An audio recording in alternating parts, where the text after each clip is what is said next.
Ahí está. Ahí sí. Ahí creo que empecé la grabación, ¿cierto? ¿O no? ¿Apareció el mensajito? ¿Alguien? Sí, profe. Sí, profe. Ya, ya, genial. Entonces, claro, nos faltó averiguar si el seno de x es menor que x para x mayor que 0. Eso nos faltaba ver porque el gráfico no era muy claro con respecto a eso. Entonces, ¿qué podemos hacer? Porque realmente nosotros sabemos, por ejemplo, que en el 0 no se cumple, ¿cierto? Porque son iguales. Seno de 0 es 0. Ya sabemos que seno de 0 es 0. ¿Ya? Y claro, porque aquí dice para los mayores que 0. ¿Ya? No en 0, ahí no se cumple la desigualdad, se cumple la igualdad. Entonces, por ejemplo, si nosotros hacemos un experimento y decimos, ya, en realidad, seno de x es siempre menor o igual que 1, ¿cierto? Eso es por la definición de la función trigonométrica. Por lo tanto, si x es mayor que 1, más grande que 1, o sea, está por acá, es evidente que se cumple que seno de x es menor que x. ¿Por qué? Porque seno de x, independiente de cuál sea el valor de x, siempre es menor o igual que 1. Así que si x es mayor que 1, entonces se cumple la desigualdad de inmediato. El problema está, ¿qué pasa si x está entre 0 y 1? Y de hecho ahí estaba nuestra confusión con los gráficos, porque ahí es donde se parecían más los gráficos. Ya, déjenme ver si lo tengo por aquí.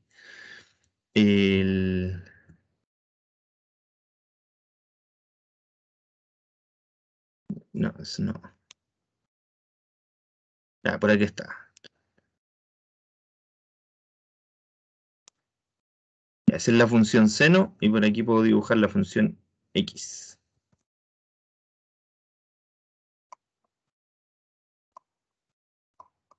Claro, ahí estaba nuestro problema, ¿cierto? Entre 0 y 1. Ahí como que no era tan claro, o sea, cercano al 1 sí, pero cerca del 0 no. ¿Ya? Entonces en ese intervalo el problema. Entonces, ¿cómo podríamos resolver ese problema? Les voy a enseñar una técnica que en matemática es bastante usual, pero que no se enseña mucho en los cursos de pregrado, no sé por qué. Pero uno muchas veces cuando quiere probar desigualdades que involucran variables, define una función con esa desigualdad. Por ejemplo, aquí yo sé que seno de x es menor que x, es equivalente a decir que seno de x menos x es menor que 0, ¿cierto? Profesor, ¿Sí? está compartiendo, ¿verdad? Porque no se Se ve nada. supone. No, no se ve. Ah, no está compartiendo. Yo pensé que había apretado bien. Ya no apreté bien. Ya, entonces, la idea es, por ejemplo, voy a dividir aquí en las cosas que sabemos. ¿Ya? Esto es lo que se quiere demostrar, ¿cierto? Para x mayor que 0. Sabemos que en 0 vale 0. ¿Ya? Aquí vamos a hacer una pequeña división. Seno de x es menor o igual que 1. Eso es sabido, ¿cierto? De la trigonometría, por la definición de seno, porque de hecho está definido sobre una circunferencia de radio 1, por lo tanto no puede ser más grande que el radio, que es 1. ¿Ya? Si x es mayor que 1, cualquier número, por ejemplo el 2, seno de 2 tiene que ser menor que 2, porque seno de 2 es menor que 1, menor o igual, ¿cierto? Entonces tiene que ser menor que 2. Entonces, en conclusión, para todo x mayor que 1, seno de x es menor que x. Ahí se cumple bien. ¿Eso queda claro? ¿No? Sí, profe. ¿Sí? Ya, porque ahí, si x es mayor que 1, estamos libres de demostrar porque realmente sabemos que seno de x es menor o igual que 1. ¿Ya? El problema se da justo ahí, en ese intervalo entre 0 y 1. ¿Ya? Ahí está el problema. Entonces yo les muestro una técnica que es bastante usual en matemática, que dice lo siguiente: tenemos una desigualdad que demostrar con variables, ¿cierto? Y ahí restamos el x, y esto que está aquí va a ser una función. Pongámosle un nombre, pongámosle g de x. nuestra función. Entonces, demostrar esa desigualdad o verificar esa desigualdad se reduce a ver si g de x, esta función, es menor que 0. Es decir, vamos a analizar el signo de una función. ¿Ya? Entonces, ¿qué es lo que sabemos de esta función? ¿Cuánto vale en 0? En 0 es... Bueno, voy a primero poner ordenado. ¿Qué es lo que queremos demostrar? Entonces, el objetivo. Objetivo, verificar que g de x es menor que 0 para x entre 0 y 1, ¿cierto? Eso es lo que queremos verificar. ¿Ya? Recuerden que g de x, voy a poner aquí en un cuadradito, g de x es la función seno de x menos x. Entonces, si nosotros logramos ver que es menor que 0, ahí probamos nuestra desigualdad. Entonces, queremos verificar esto. Y sabemos, ¿qué es lo que sabemos?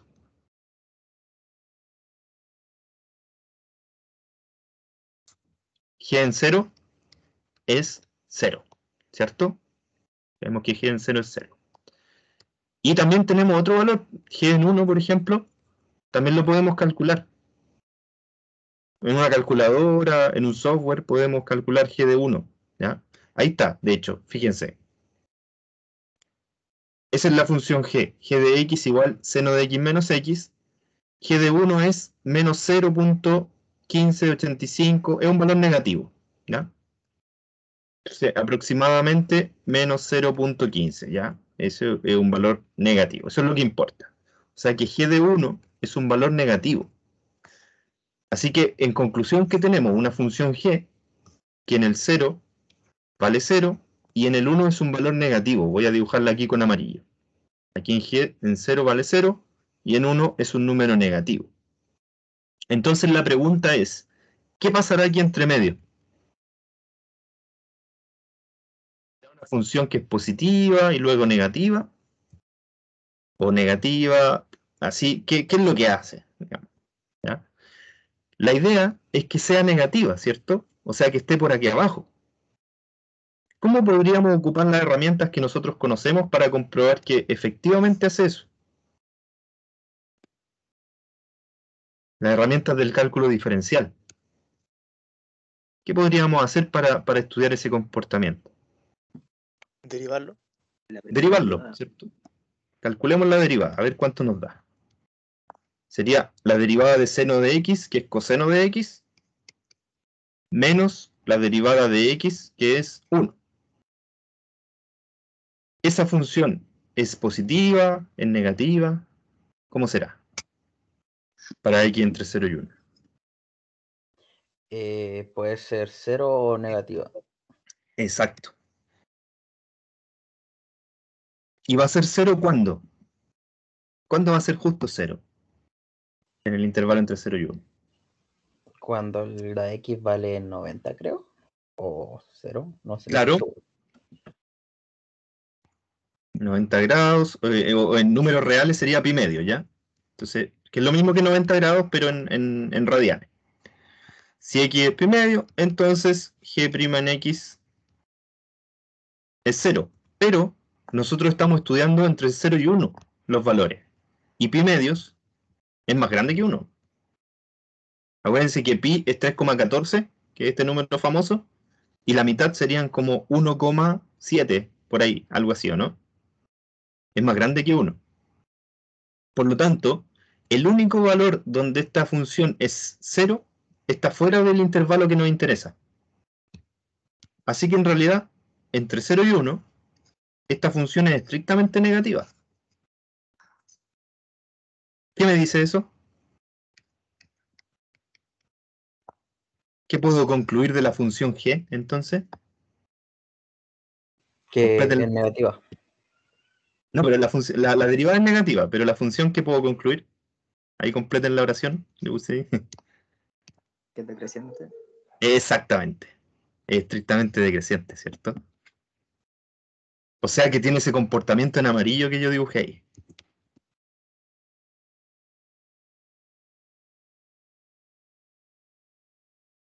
Ahí vamos a checar un poquito Va, se desapareció. Ya no importa. Voy a borrar eso un poquito. Vamos a poner aquí que es estrictamente decreciente.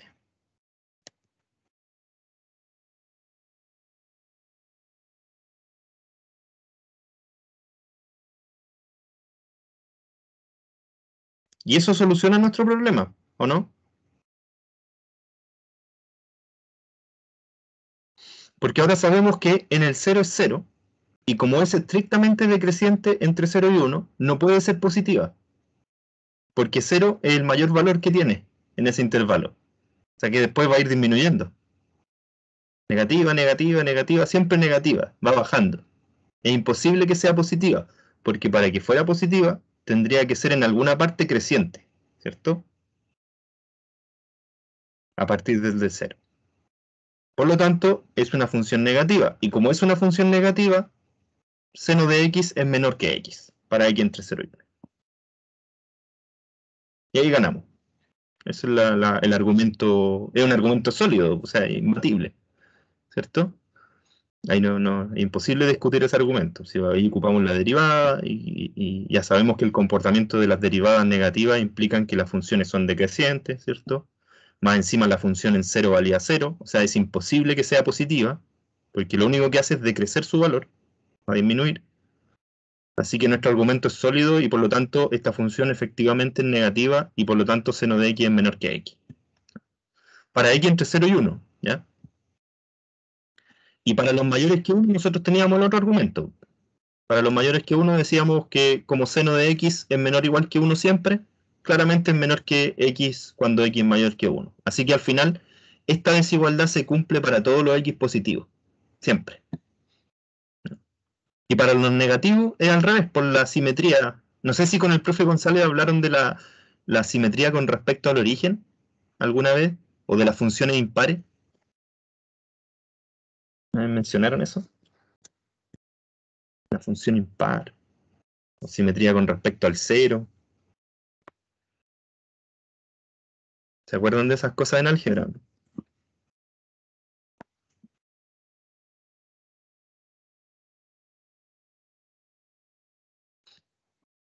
Esencialmente se produce una simetría aquí porque, déjenme buscar aquí la función seno de nuevo y la función aquí.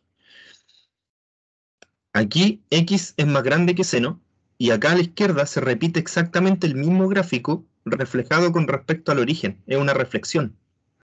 Entonces aquí el x es más chico que seno, a la izquierda.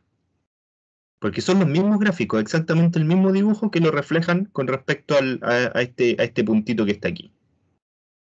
¿Ya? Eso se llama una simetría con respecto al origen y la función seno y la función x cumplen esa simetría. ¿Ya?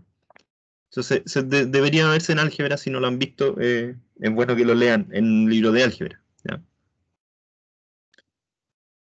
Entonces ahí estamos listos con eso. No sé si les quedó clarito o no. ¿O tienen alguna duda todavía de la...? Puedo detenerme ahí en la pizarra un momento si quieren.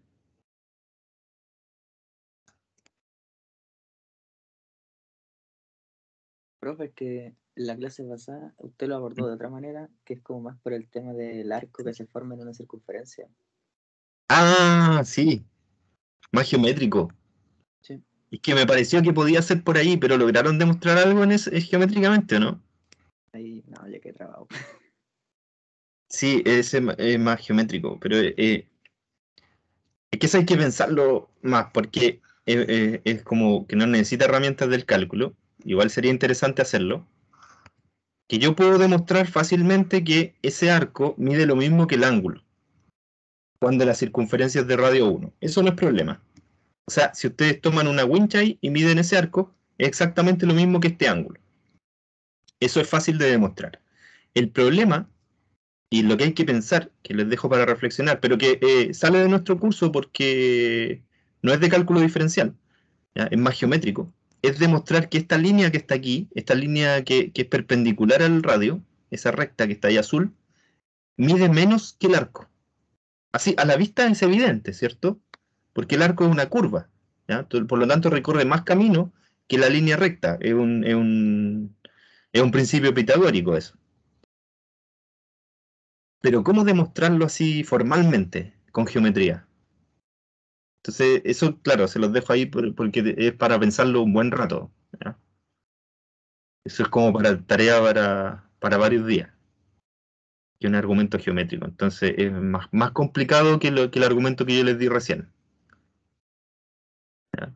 Suena como paradójico, pero el argumento con derivada es mucho más fácil que este argumento geométrico de pensar por qué ese arco es más largo. En el fondo tenemos un dibujito así, ¿cierto? Si lo hacemos así como aislado. Entonces, si esto mide X, no sé, no. Si esto mide A, por ejemplo, y esto mide X, A es menor que X. ¿Por qué?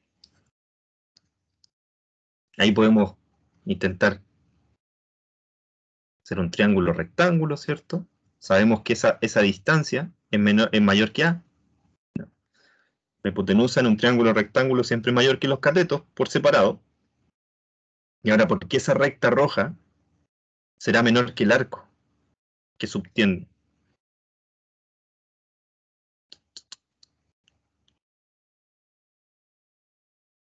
Profe, esto ¿Sí? sería como, ese arco sería como casi una lúnula del triángulo, ¿no?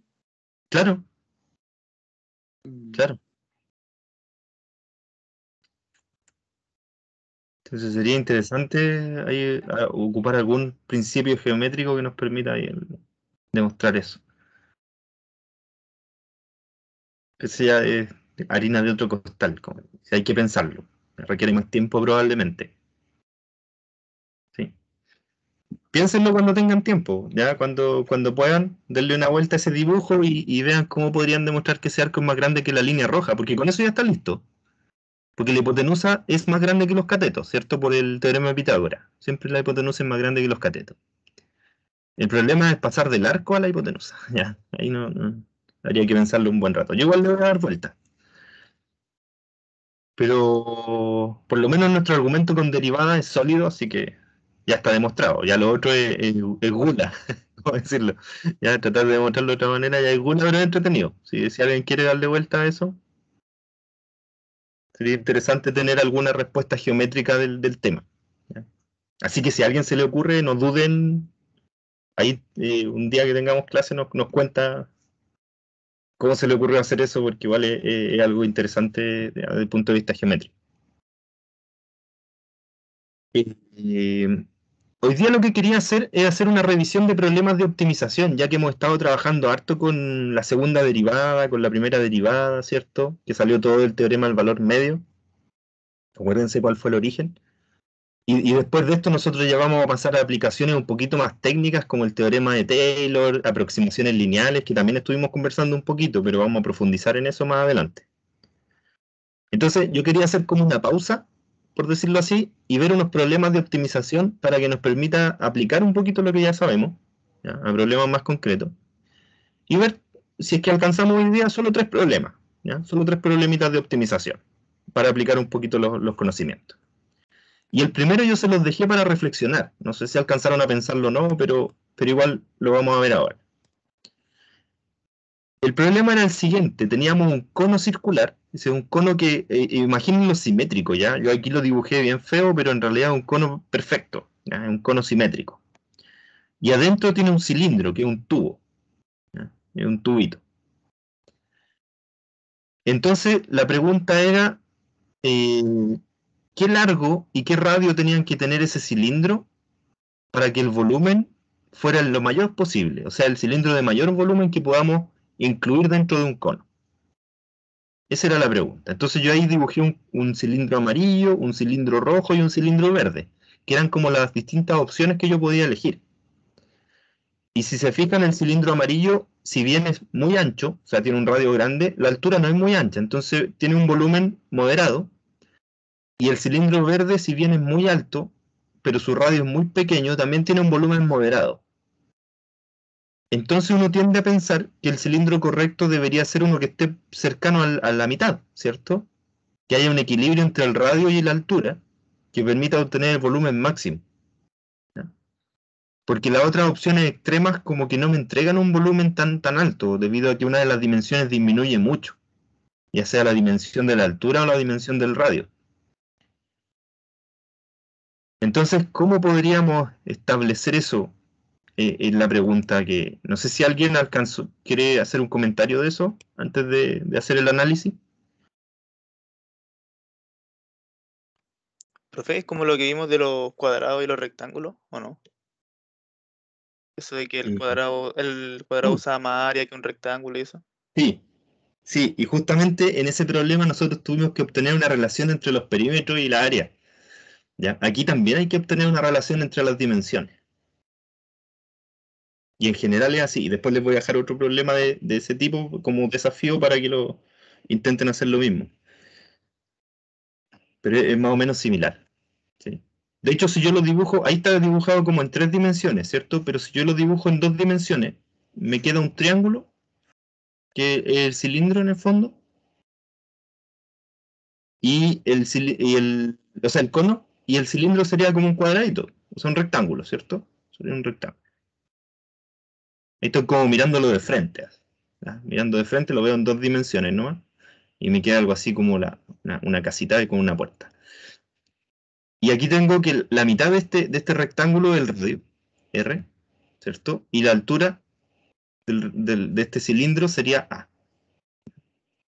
Ahí está la altura. Y la altura del cono, esa altura grande, podemos llamarle H, ¿ya? H, altura del cono. Y el radio del cono, podríamos llamarle R mayúscula, ¿sí? R.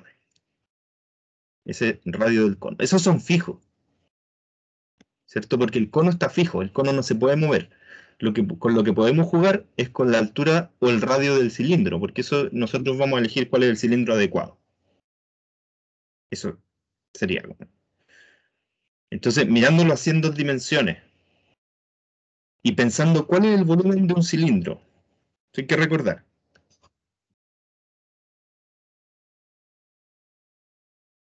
El volumen de un cilindro es, bueno, pensando así en un cilindro de cierto radio, es como el conjunto de monedas que les dije yo, cuando uno las ordena así como en columna.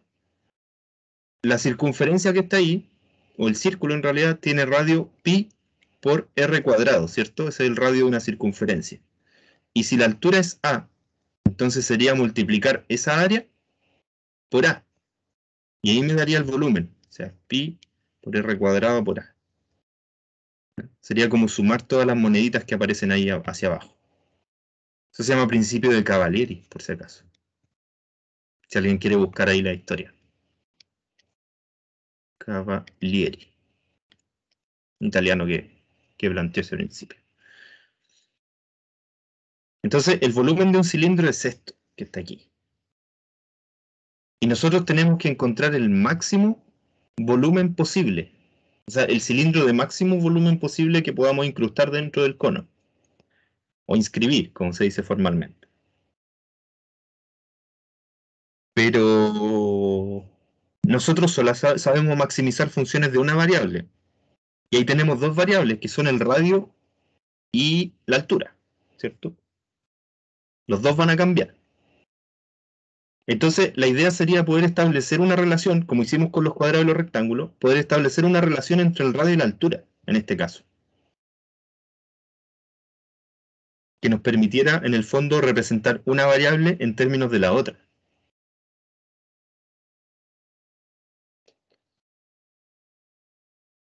Y ahí mirando el dibujo en 2 dimensiones, no sé si mírenlo un minuto y díganme si pueden establecer alguna relación entre esas dos medidas.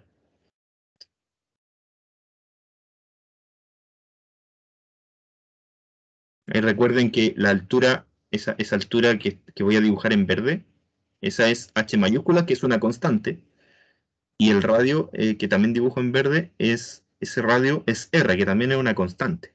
¿Ya? O sea, esos no cambian. Los que cambian son a y r minúscula, que son las dimensiones del cilindro.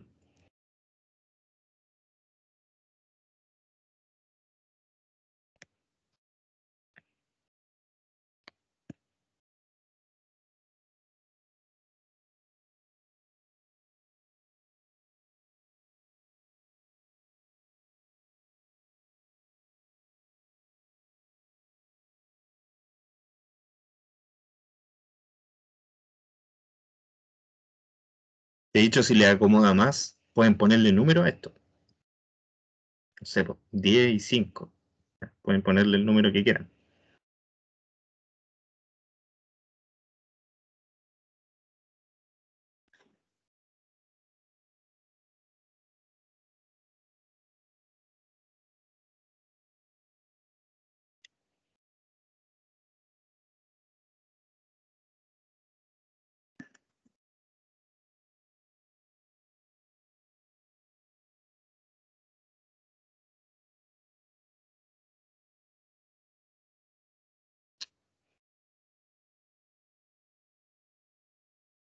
Fíjense, voy a marcar unos triángulos y ahí quizás lo ayude un poquito a ver la reflexión.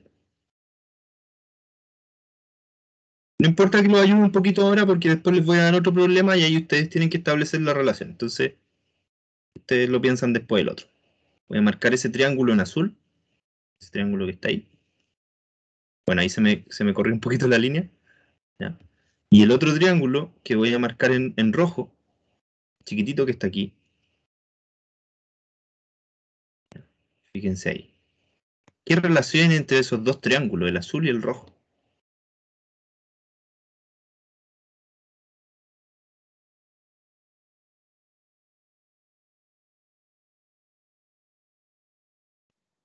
Son semejantes. Claro, definitivamente son semejantes. Por lo tanto,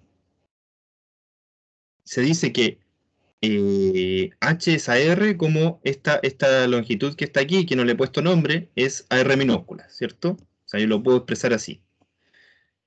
A esa longitud que está ahí, yo le puedo poner nombre, porque en realidad es H mayúscula menos la altura, ¿cierto?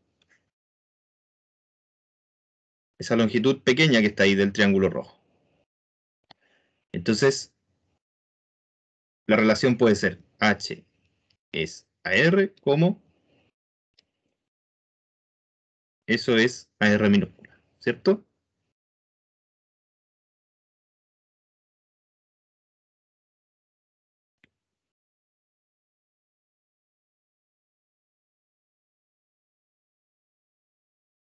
Esa es la relación. ¿Por qué? Porque ahí, fíjense que esto establece una ecuación entre A y R minúscula. Las otras son puras constantes. Esas dos variables quedan relacionadas mediante esta ecuación.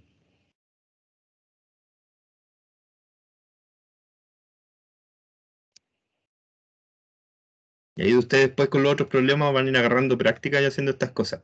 Entonces yo puedo establecer esto así. Puedo decir, bueno, el volumen del cilindro dijimos que era pi r cuadrado por a, ¿cierto? Y yo puedo escribir aquí que r es igual a, por ejemplo, si multiplico ahí, multiplico la igualdad, me quedaría h menos a dividido en h por r mayúscula, ¿cierto? Este es el r minúscula y ese es el r mayor.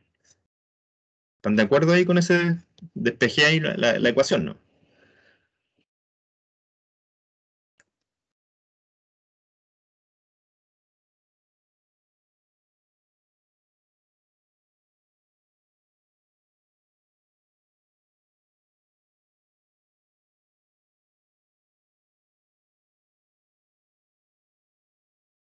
¿Sí? Claro, ahí simplemente ese r minúscula lo multiplico acá, ¿cierto? Y divido por h, y ahí dividido por h, y multiplico por r mayúscula, y me queda aquí al ladito, multiplicando. O sea, al final puedo expresar r minúscula en términos de a, porque las otras son puras constantes, piensen que son números, ¿ya? Por ejemplo, 10, 5, ya, puros numeritos. Entonces yo puedo expresar el volumen como una función que depende solo de la altura. Pi r cuadrado sería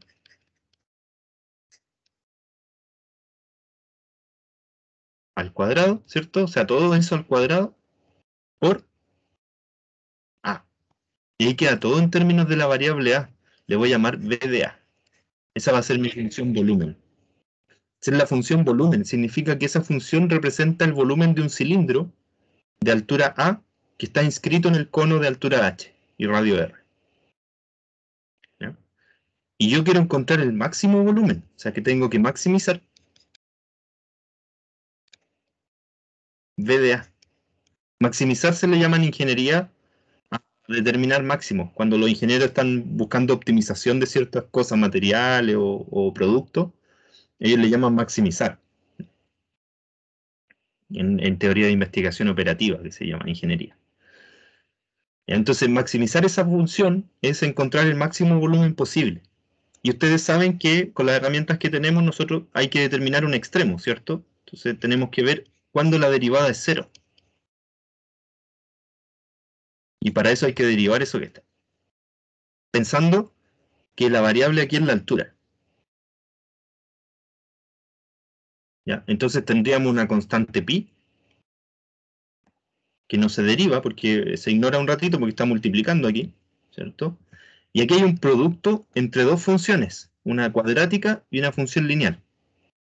Entonces primero derivamos, por ejemplo, la cuadrática, sería 2 veces todo eso que está ahí. Ahí estoy aplicando directamente la regla de la cadena, ¿cierto? Por elevado a 1, la derivada de lo que está dentro. ¿Ya? Recuerden que R y H son constantes.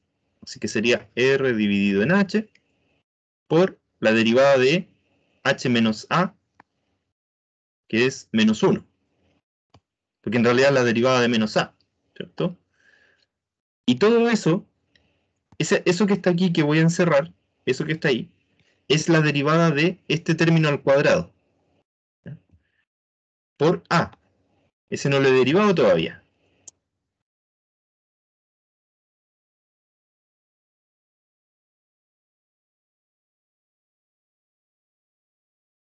Más, bueno, la constante pi en realidad multiplica todo lo que estoy calculando, ¿cierto? Ahora viene ese término cuadrático por la derivada de A, pero la derivada de A es 1, porque esa es la variable con la que estamos derivando, ¿cierto? Entonces sería solamente el término cuadrático por 1. ¿Ya? Entonces sería todo este término h menos A por R dividido en H al cuadrado por 1. Y se acabó. O sea, eso que está ahí es la derivada del volumen. Y hay que ver cuándo es 0. Entonces vamos a recoger todo esto y vamos a ver cuándo es 0.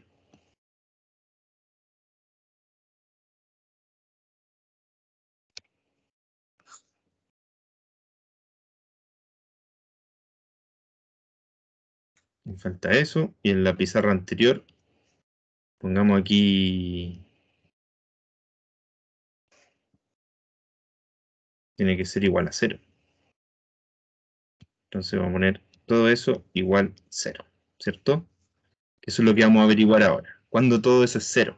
Obviamente la constante no nos interesa, porque está multiplicando, entonces lo que está dentro del paréntesis realmente es lo que se puede hacer 0. Y hay que intentar simplificar un poquito esto, porque está como complicado. Entonces, por ejemplo, aquí multiplico ese menos R dividido en H, lo puedo multiplicar por este R dividido en H, y me quedaría 2 menos 2 R cuadrado dividido en H al cuadrado, ¿cierto?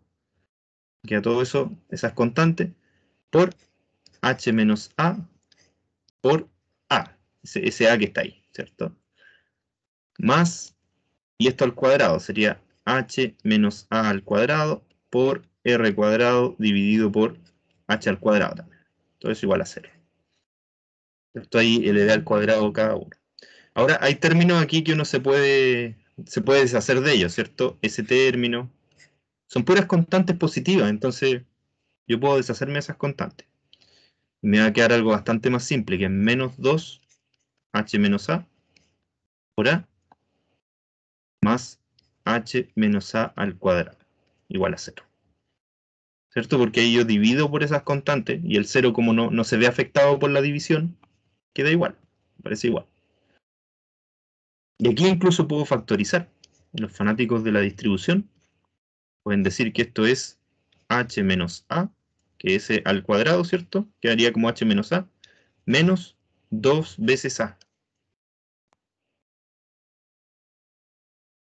Y ahí podemos simplificar un poquito el término. Y quedaría h menos 3a.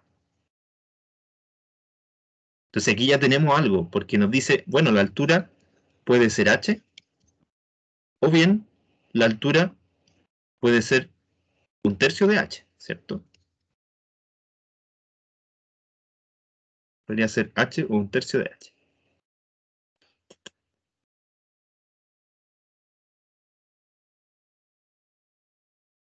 Eso yo diría que no es posible.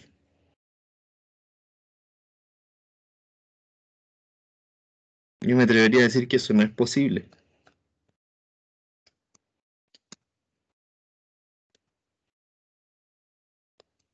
¿Por qué creen que no es posible? O sea, o ¿por qué piensan Sería que como, podría? sería como una línea. Claro, Porque sería tan delgado que para que llegue a sea todo H del cono, tiene que ser como una línea. claro. Entonces tendría volumen cero. No serviría. Entonces en este caso la altura tiene que ser 1/3 de la altura del cono, la altura del cilindro. Para que exista la posibilidad de que tengamos un cilindro ahí con volumen máximo. ¿Ya? Bueno, esa es la derivada la derivada que obtuvimos, ¿cierto? Pero aquí está un poquito más simplificada, ¿cierto? Entonces, yo puedo seguir derivando aquí. Esta derivada la puedo seguir calculando. O sea, puedo volver a derivar. Y voy a averiguar si en ese punto, o sea, donde A vale 1/3 de h, esa derivada es positiva. O sea, lo que quiero decir es, si yo calculo la segunda derivada y la evalúo en h dividido en 3, esa derivada, ¿qué signo tendrá? Por ejemplo, si es positiva, entonces hay un mínimo. Si es negativa, hay un máximo. A mí me gustaría que hubiera un máximo. Entonces, yo esperaría que esta segunda derivada fuera negativa, ¿cierto? Fuera menor que 0. Porque ahí se produce esa concavidad y por lo tanto hay un máximo local. Máximo local de B. Entonces hay que calcular esa segunda derivada. Ahora ustedes pueden simplificar un poquito esto. Profe, Voy a simplificar un poquito la expresión primero. ¿Sí? ¿por qué borró ese? Ahí no entiendo por qué borró esa fracción, esas dos. El r cuadrado partido en h. Ah, porque en este caso, como era igual a 0, tú puedes multiplicar por h cuadrado dividido por r cuadrado. Entonces ahí el h cuadrado se simplifica con el h cuadrado y el r cuadrado se simplifica con el r cuadrado. Entonces es como dividir todo por este número, por r cuadrado, y multiplicar por h cuadrado. Y ahí se simplifica todo. Profe, Y el 0 no se ve afectado, porque uno multiplica 0 por cualquier número y es 0. Así que no, sigue siendo 0. ¿Sí? pero usted dijo que son constantes, pues entonces igual Sí. puede ser como una... se pueden eliminar, pues, que sea... Claro, es que porque son constantes las podemos eliminar, porque sabemos que es un valor positivo constante. Entonces podemos simplificarla simplemente dividiendo por esa constante.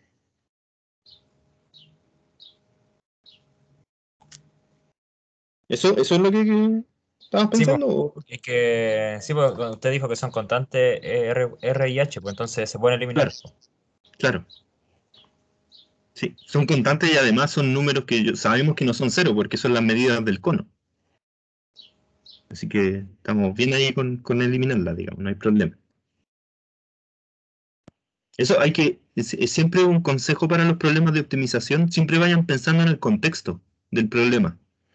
Porque a veces hay variables que son solo positivas, o variables que son solo negativas, o algunas constantes que son positivas o negativas. Entonces todo eso es del contexto del problema. Entonces ahí vayan siempre pensando en eso, ¿ya? Para que logren simplificar algunas cosas. Aquí, por ejemplo, si se me ocurre volver a dividir esta cuestión, o sea, volver a derivar, déjenme ver si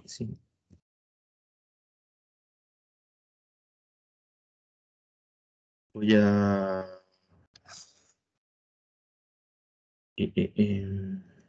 ver si voy a borrar eso.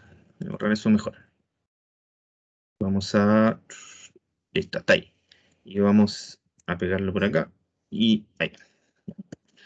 Entonces, esta es la derivada, ¿cierto? Esto es lo que calculamos como derivada del volumen. ¿Cuál será la segunda derivada? Entonces, primero, simplifiquemos un poquito esto. Esto es pi por... a ver si podemos arreglar un poquito esta expresión para que no se vea así tan fea, porque es más difícil de derivar. Entonces, dejemos las constantes todas juntas. Por ejemplo, menos 2r cuadrado dividido por h al cuadrado. Ahí junté esas 2r y esas 2h las multipliqué, ¿cierto? El menos 1 por el 2, me quedó menos 2. Y ahora me queda a, que es SA, por h menos a. Está un poquito más ordenado. Y el otro término es h menos a por r cuadrado dividido por h cuadrado. Y eso sería la derivada, ¿cierto? Está un poquito más ordenado. Y ahora puedo factorizar por esa constante. Ya, la dejo aquí afuera. Entonces sería pi r cuadrado dividido por h al cuadrado, que es un número, una constante. Y aquí pongo menos 2a, ¿sí? El h menos a no queda el cuadrado también. Sí, muchas gracias. ¿Eso? ¿Este cuadradito? Sí, ese. Sí, gracias. Sí, se me había olvidado. Y ahí me queda h menos a más h menos a al cuadrado. Ahí está un poquito más simple la derivada, ¿cierto? Está más sencilla. Entonces nos va a costar menos derivar calcular la segunda.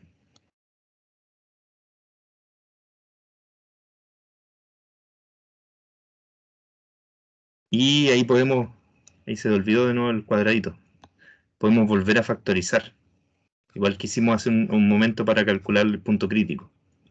Sería por h menos a. Factor de h menos a menos 2a, que ya sabemos que eso es h menos 3a, ¿cierto? Entonces v'. Y ahora la segunda derivada. ¿Cuál será la segunda? Todo eso es constante. Todo eso es una constante, así que queda tal cual está ahí. Y tenemos que derivar este producto. Ese producto que está ahí. Entonces la derivada del primero es menos 1. Estamos derivando con respecto a. ¿Ya? Sería menos 1. Vamos a ponerle aquí un paréntesis grande. Por h menos 3a más h menos a por la derivada con respecto a de este segundo factor que sería menos 3, ¿cierto? Quedaría así. Y ahí la podemos simplificar un poquito. Esta constante queda igual. Y esto me quedaría, por ejemplo, menos h, menos 3h sería menos 4h.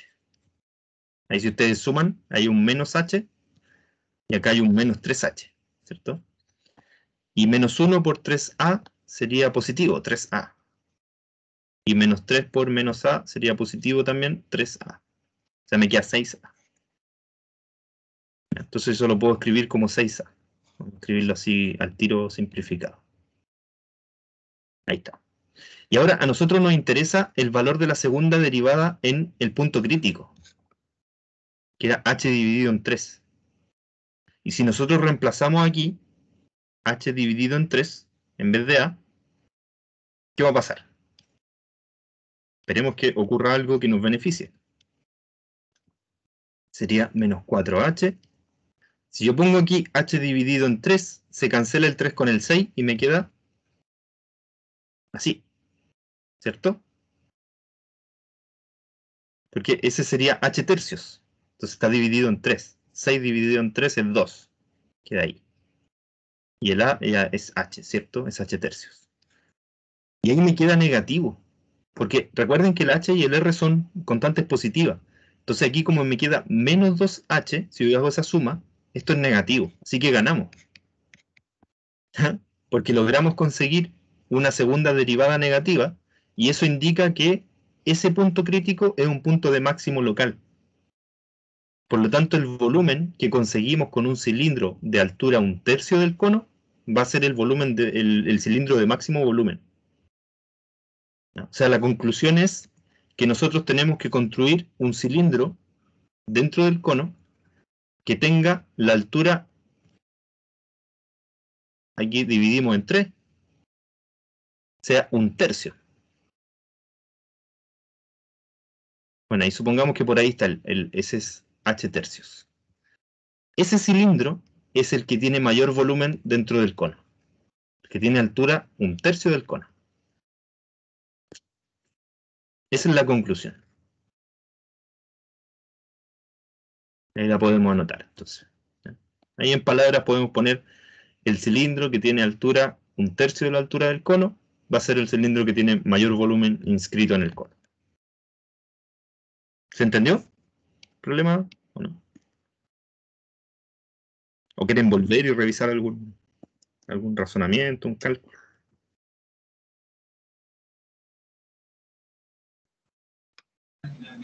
Está feo. ¿Está feo? Sí, está feo.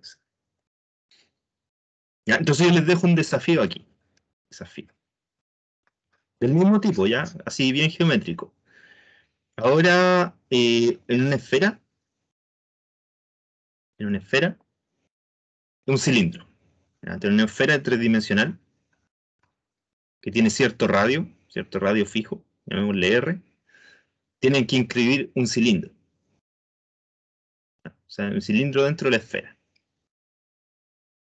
Ahí tocando los bordes, obviamente, ¿sí? Tienen que tocar los bordes para que sea lo más grande posible.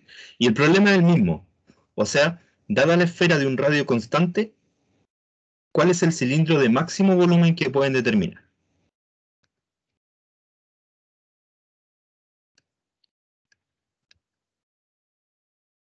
Ahí intentan resolverlo siguiendo los mismos pasos, ¿ya? Estableciendo ahí una relación geométrica entre el cilindro y la esfera. Y una vez que encuentren esta función, que es la función del volumen del cilindro, ¿ya? Y puedan despejar una de las variables en términos de la otra, traten de encontrar el máximo local mediante la segunda derivada. Y ahí van a resolver el problema de qué tan grande tiene que ser el... ¿Quieren la respuesta o no? No. ¿No? Ya. Después se las doy. Ahí cuando ya hayan hecho algo, les doy la respuesta. Otro de los problemas que yo les había mencionado, pero que ni siquiera lo comentamos, así como que les mencioné que había un problema de un pescadito que iba nadando en contra de la corriente, ¿ya? Era el problema de minimizar la energía necesaria para llevar cierta velocidad. Dice, supongan que un pez nada río arriba con velocidad relativa al agua v. O sea, la velocidad del pescadito es v. Y la corriente del río tiene una velocidad menos v sub c. ¿Por qué negativa? Porque va en contra del movimiento del pescado, del pez. ¿Cierto? La corriente va en contra. Entonces pensamos en un salmón que está subiendo ahí por un río arriba, ¿cierto? Lleva una corriente en contra y esa corriente tiene una cierta velocidad. Esa le llamamos v sub c. ¿Ya? La c es por corriente, así que tiene sentido llamarla v sub c. Y la energía empleada en recorrer una cierta distancia a contracorriente es directamente proporcional al tiempo requerido para recorrerla, esa distancia, y el cubo de la velocidad. ¿Ya? Y esa frase yo la resumí aquí en una fórmula. Esto que está acá es la energía que requiere el pez para poder recorrer una cierta distancia, una distancia de contracorriente, ¿ya? Y me dicen que es proporcional al tiempo que se demora en recorrer la distancia por la velocidad que lleva al cubo, ¿ya? Esa K que está ahí es una constante de proporcionalidad. Siempre que nos dicen que algo es proporcional a otra cosa, nosotros pensamos, ya, entonces el doble, el triple, un tercio, ¿cierto? Eso significa que sea proporcional. O sea, que va siempre una constante que llamamos de proporcionalidad ahí. Y esa constante, en la mayoría de los experimentos o los modelos, depende del material, ¿ya? Por ejemplo, aquí la constante puede depender de la densidad del agua, ¿ya? Puede depender del tamaño del pez incluso, ¿ya? O, por ejemplo, si ustedes arrojan una roca, ¿ya? La velocidad, la resistencia del aire con la roca también es proporcional a la velocidad de la roca, ¿ya? Y va a depender del material de la roca, esa constante de proporcionalidad. Va a depender si es granito, si es mármol, qué sé yo, lo que sea, ¿ya? Entonces, esa constante que aparece ahí siempre se incluye cuando nos dicen proporcional, nosotros pensamos al tiro, ya, entonces es un múltiplo constante de esta variable, ¿ya? Este es el tiempo por la velocidad del cubo. Ahí me faltó estuve ahí local de la energía. Entonces, claro, y el problema se trata de determinar un mínimo local de la energía empleada, ¿ya? Porque nos dicen qué velocidad V, o sea, la velocidad del pez, minimiza la energía empleada en nadar esta distancia, o sea, la distancia D, ¿cierto? O sea, nosotros tenemos que encontrar el mínimo de esa energía, ¿ya? Que gaste lo menos posible de energía para nadar esa distancia. Y eso va a depender de la velocidad que lleve. Si va, quizás uno, así como en sentido común, si uno piensa que si el pez trata de apurarse, va a gastar mucha energía. Y si va más lento, va a gastar menos energía. Entonces hay que encontrar ahí el equilibrio. ¿Cuál es la velocidad ideal para gastar la menor energía posible? ¿Ya? Y uno tiende a pensar que mientras menos velocidad, menos energía. Pero hay que comprobarlo, ¿ya? Y ver si es así o no. Y hoy yo le puse una preguntita. ¿Cuál es la velocidad real del pez? ¿Cuál es la velocidad que lleva realmente? No es v, porque esa dice es la velocidad relativa al agua, ¿ya? O sea, esa es la velocidad que el pez piensa que lleva, pero la velocidad real que lleva es esa. Es cuando ustedes van en bus y alguien viene de frente en auto y los ve a cierta velocidad, ¿cierto? Pero esa no es la velocidad real. La velocidad real es la que percibe una persona que está fuera de la calle, mirando cómo ustedes pasan, ¿ya? En bus o en auto, y ahí se da cuenta cuál es la velocidad, ¿ya? Así que la velocidad real que lleva el pez es la resta, v menos v sub c. Es la diferencia de velocidades. Y nosotros lo que tenemos que minimizar es la función energía. Ahí en el lenguaje ingenieril, minimizar esa función. Tenemos que minimizar esa energía, dado que la velocidad que lleva el pez es esa que está acá. Y también coloqué aquí una fórmula que les puede ser de utilidad para reflexionar esto, que es la típica fórmula de velocidad igual a distancia partido por tiempo, ¿cierto? Una fórmula física conocida en un movimiento lineal. ¿Ustedes tienen cursos de física en la carrera? No me acuerdo. Sí, profe. Sí, Ah, ya. Entonces ahí se van a hartar de las fórmulas de velocidad. Pero hay una fórmula bien conocida en el movimiento rectilíneo uniforme que se llama, que le llaman los físicos, que dice que la distancia es igual a velocidad por tiempo.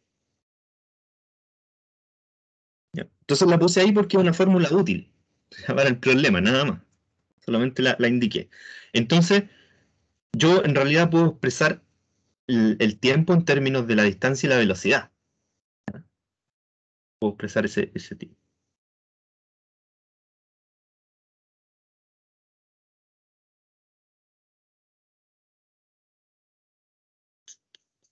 ¿Cierto?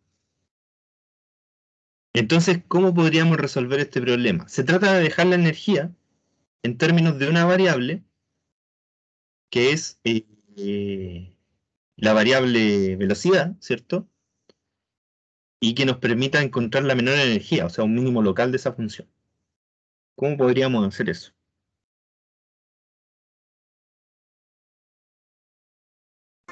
Por la primera derivada, creo. Sí, pero ¿cuál es la función que vamos a derivar?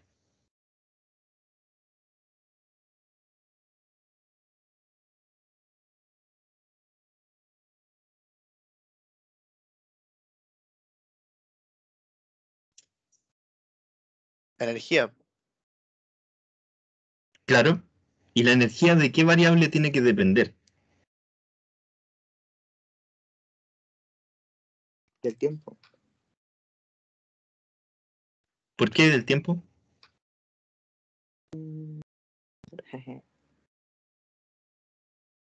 De la velocidad, po, que vaya Porque el pez. tiene que recorrerse en un tiempo determinado. Sí.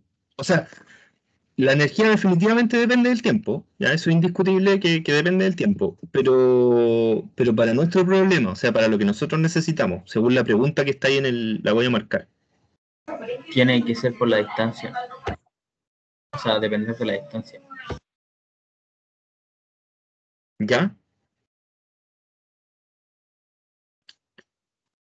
La distancia, ojo que ahí la distancia recorrida es constante, ¿cierto? Porque hay una distancia recorrida. Ya esa distancia es fija, no es variable. Depende de la ¿Cierto? velocidad, po, ¿o no? De la velocidad que vaya el pescado. Claro. Como variable depende de la velocidad. O sea, la energía va a ser una función que depende de la velocidad. Justamente.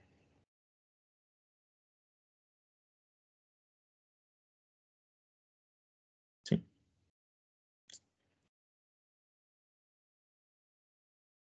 Ya, entonces, traten de plantear la función.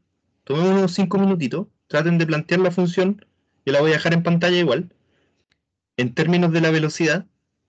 ¿Ya? La función que corresponde a la velocidad del pez, ¿cierto? Y ahí calculamos las derivadas y todo lo que hay que calcular, ¿ya? Pero inicialmente intenten plantear la función. Déjenme, aquí voy a acelerar un poquito esto.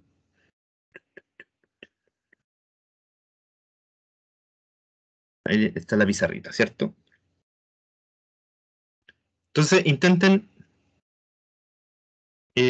plantear la función de energía en términos de la velocidad. Tomemos unos 5 minutitos para hacer eso. Y ahí intentamos calcular las derivadas y todo lo que tengamos que calcular.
Oye, por si acaso no estén asustados, los problemas de optimización no van en la evaluación que viene esta semana. Este problema de optimización es parte de la segunda unidad del curso. ¿Y O sea que qué va a todavía entrar, tenemos profe? tiempo. Lo de esta semana es solamente de la primera unidad, ¿ya?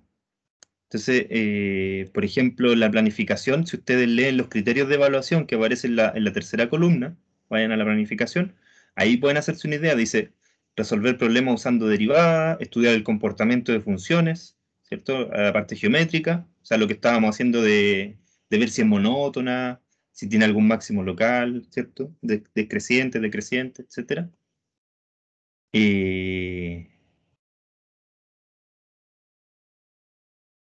Después dice identificar. A ver, estoy leyendo la segunda parte. Déjenme leer la primera. Ya, identificar razones de cambio, variables relacionadas. Ahí sí, problemas de variables relacionadas sí van. Ya, eso estuvimos haciendo algunos, ¿cierto? Yo les recomendé ir a trabajar con eso. Calcular derivada, obviamente ya saben. Identificar la razón de cambio dentro de un problema. Usar propiedades de las derivadas. Interpretar el comportamiento de variables relacionadas, crecimiento, decrecimiento, convexidad. Eh, ¿Qué más? Dentro de los indicadores de evaluación aparece el enfoque físico, de la razón de cambio, derivadas de orden superior, derivada implícita, también al calcular derivadas implícitas, por ejemplo, cuando aparecía esa curva que habíamos que encontrarle las tangentes, ¿ya? derivación en coordenadas polares, y ¿qué se me está quedando?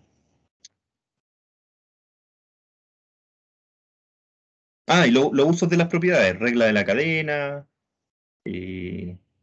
propiedad de la derivada del producto, el cociente, utilizar correctamente esas propiedades, ¿ya? Aparte de la definición de derivada. Pero lo que tiene que ver con problemas de optimización, teorema del valor medio, teorema de Rolle, esos son temas de la segunda unidad. Ahí mírenlo en su planificación que están separados. ¿Ya? Entonces, esta semana yo en la evaluación no voy a incluir problemas de optimización. ¿Ya? No es parte de lo que viene ahora.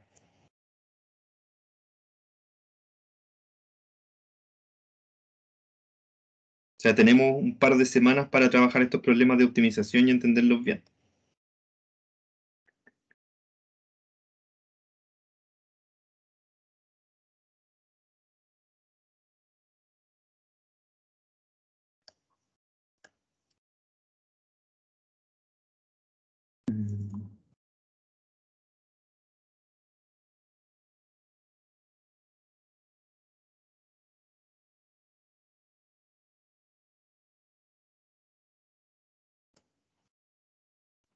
Profe, ¿por qué dijo que la distancia era constante? Porque una cierta distancia recorrida fija la que está planteando el problema. Ya. Como que el pez recorre una distancia fija. Y en eso lleva cierta velocidad y se demora cierto tiempo. Pero la distancia recorrida es, por ejemplo, alcanzó a recorrer 1 metro, por decirlo así.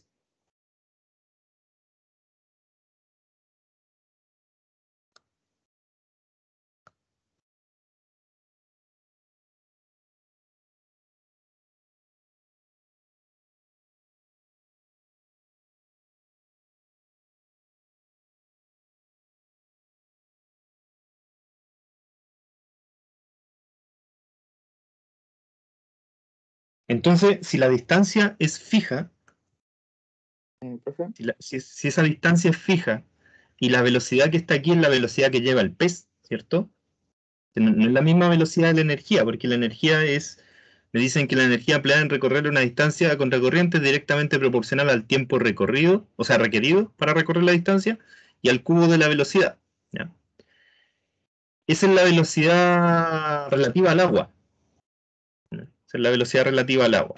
Y esta que está acá sería la velocidad del pez, o sea, la que yo noté aquí abajito.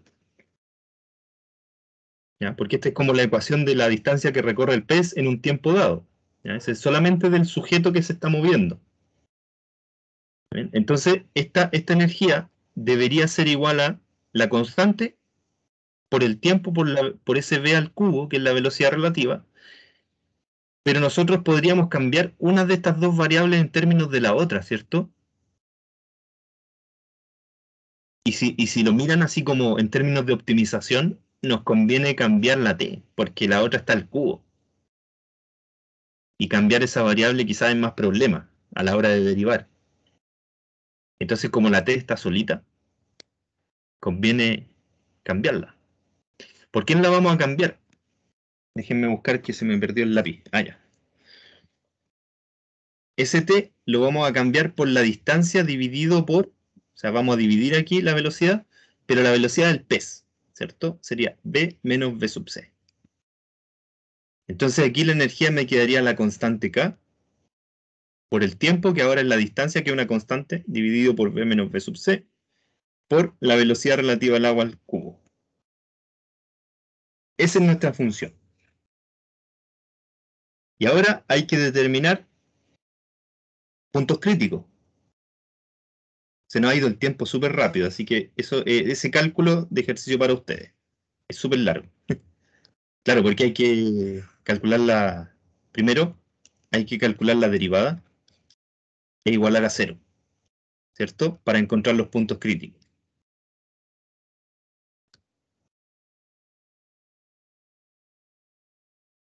Entonces, para que no haya confusión, aquí D y K son constantes.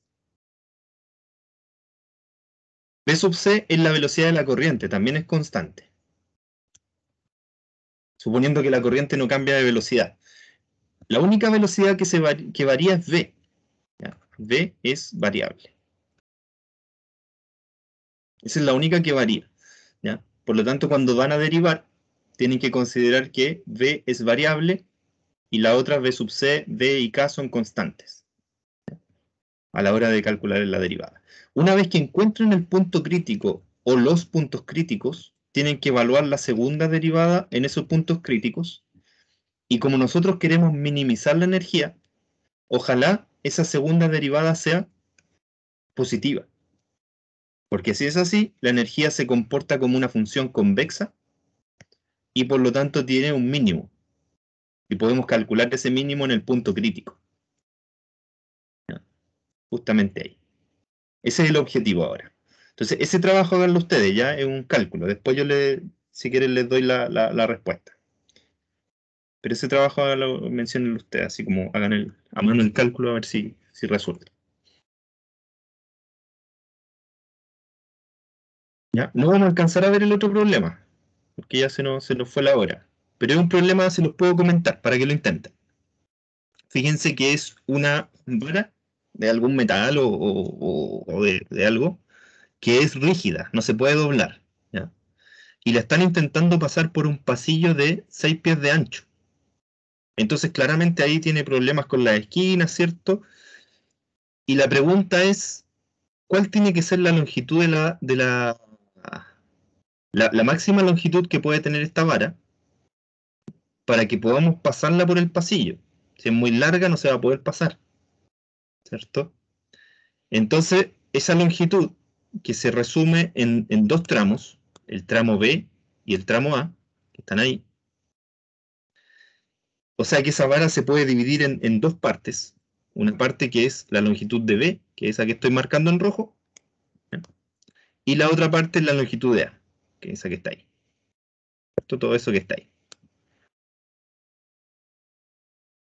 Cada una de ellas se puede expresar en términos de este ángulo que es el mismo. Porque aquí hay dos paralelas que son las paredes del pasillo y hay una transversal.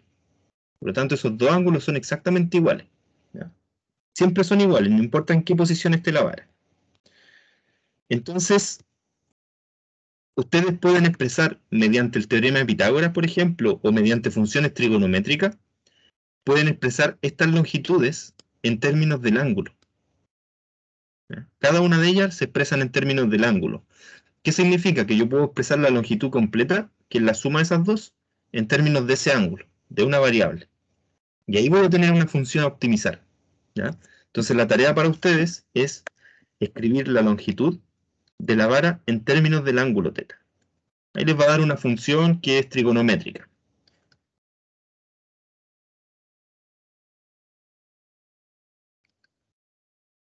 Una vez que tengan esa función, calculen la primera derivada, identifican los puntos críticos, igual que antes, y luego calculan la segunda derivada en ese punto crítico. Como nos están pidiendo la vara más larga, o sea, de longitud mayor, deberíamos lograr identificar una segunda derivada negativa. Pero si da positiva, hay que poder interpretar qué pasó ahí, cuál es el problema. ¿Ya? Y lo más probable es que en este problema, cuando ustedes calculen la función, si la plantean como yo estoy pensando, la segunda derivada va a ser positiva.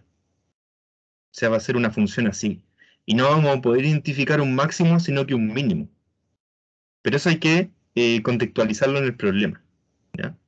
Entonces la tarea para ustedes es primero expresar la longitud en términos de funciones trigonométricas del ángulo, por ejemplo, por decir algo, seno de θ más coseno de θ, ¿ya? Algo así. No son esas, pero en ese sentido.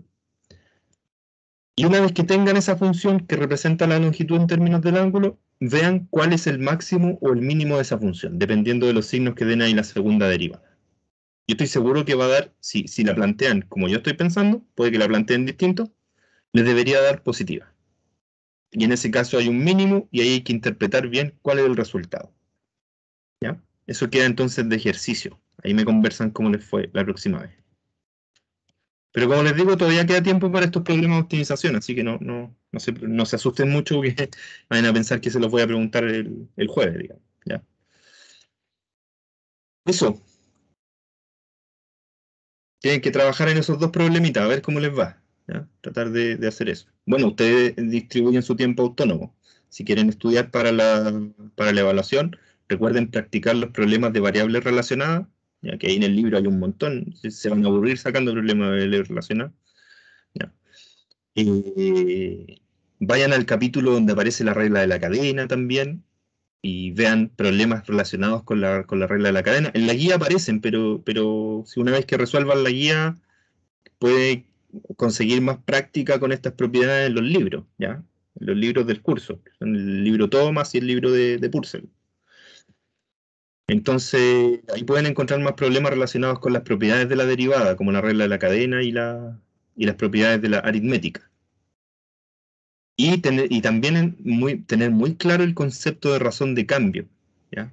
¿Qué es una razón de cambio? ¿Cómo se relaciona con el concepto de derivada? Esas cosas también las tienen que tener súper claro.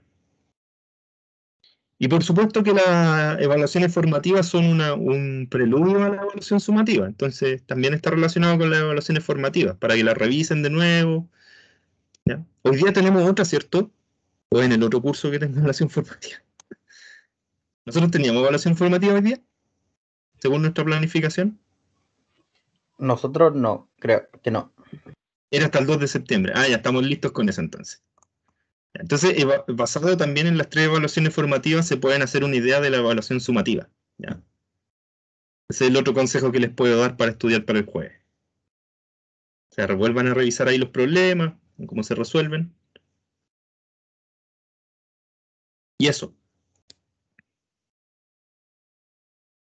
Ya no tengo nada más que decir por hoy. La próxima clase seguimos revisando problemas de optimización. No sé si hay alguna pregunta o comentario. Yo, profe, tengo una duda sobre la guía. Que ¿Ya? no puedo resolver un ejercicio, creo que me confundí mucho. Revisar la guía, ¿dónde están?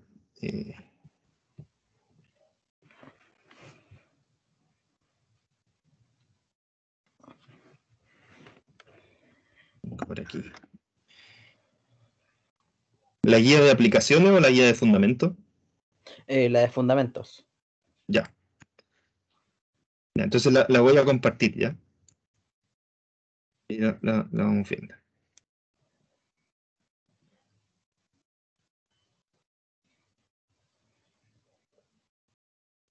Y ahí aparece. Ya, en el ítem 5, la última, la D. Esa. Sí. Ya. Ah. Ya. Ya sé cuál puede ser el problema. Dime nomás. Bien.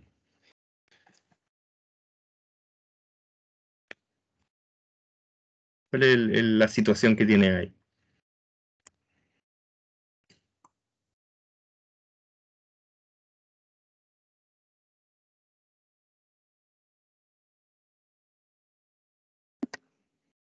O en realidad es un problema así como general, que no logran encontrar la derivación implícita.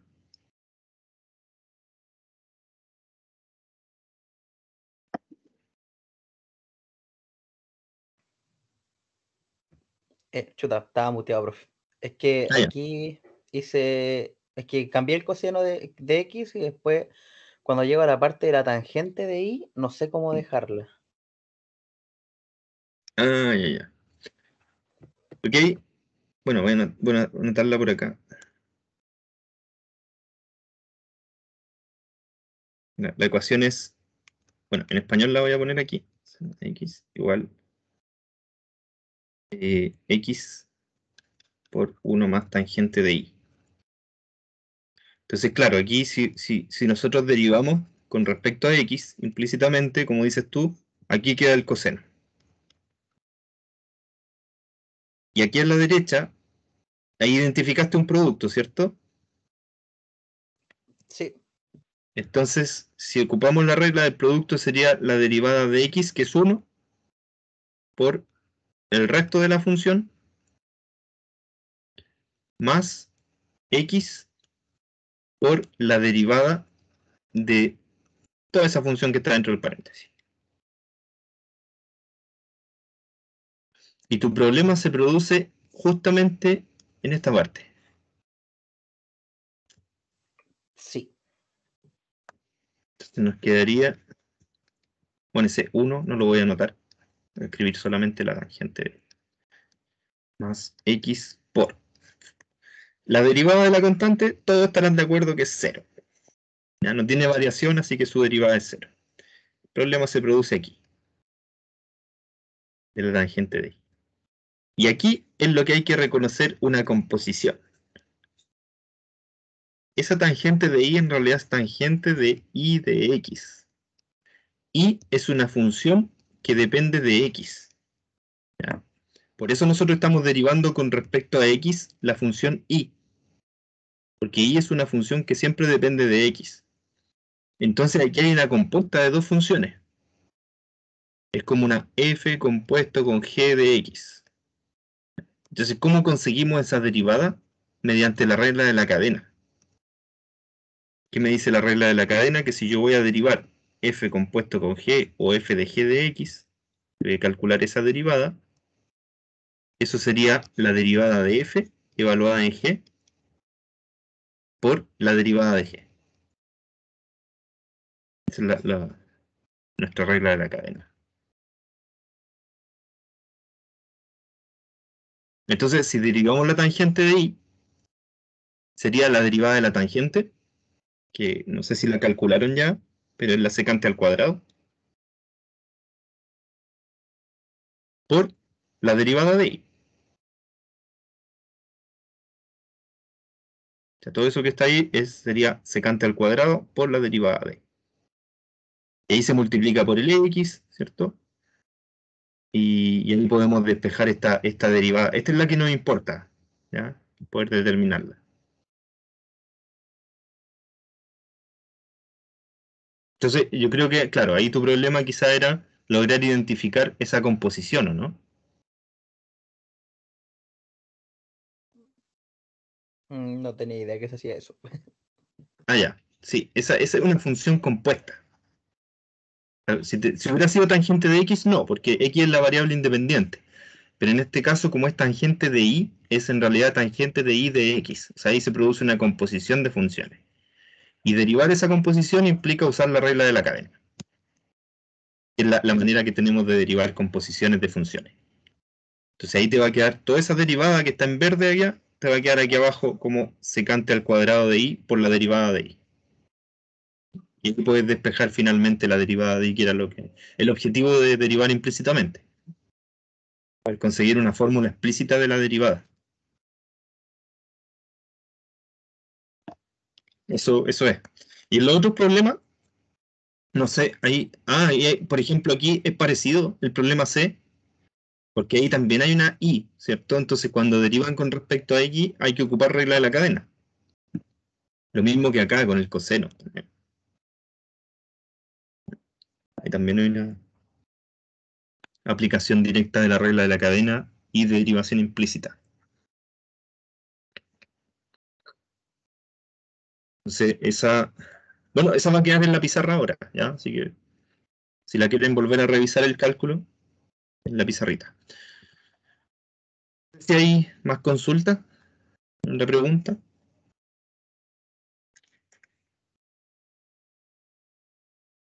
¿No? Entonces, ¿cuándo nos volvemos a ver nosotros? En la evaluación, el jueves. Pero de aquí al jueves me pueden preguntar, ¿ya? Mándenme un correíto o me mandan un mensaje por el Teams con alguna duda y yo de aquí al jueves me preocupo de contestarles porque ya no nos queda tiempo para antes de la evaluación. Entonces, ahí ustedes me preguntan lo que quieran de la guía o de algún ejercicio que no lograron hacer y lo tratamos de resolver ahí antes de la evaluación, ¿ya? Para que tengan su retroalimentación, digamos, antes de hacer la otra evaluación. Y el jueves yo creo que yo creo que voy a dar un horario así, por lo menos 2 horas de clase completas para la evaluación, por lo menos. Ahí vamos a ver si voy a mirar su horario general, a ver si que existe otra alternativa para trabajar, pero por ahora asumamos que son las 2 horas creo que tenemos clases desde las 8:30 hasta las 10:30, 10:35. Entonces, por lo menos esas 2 horas son dedicadas a la evaluación. Pues no vayan a pensar que 1 hora o algo así, ¿no? Son las 2 horas. Y a diferencia de las evaluaciones formativas, que la idea era entrenarlo un poquito, ahora la evaluación ya tienen la sumativa tienen 2 horas completas. Eso, nada más que decir yo. Chao, profe.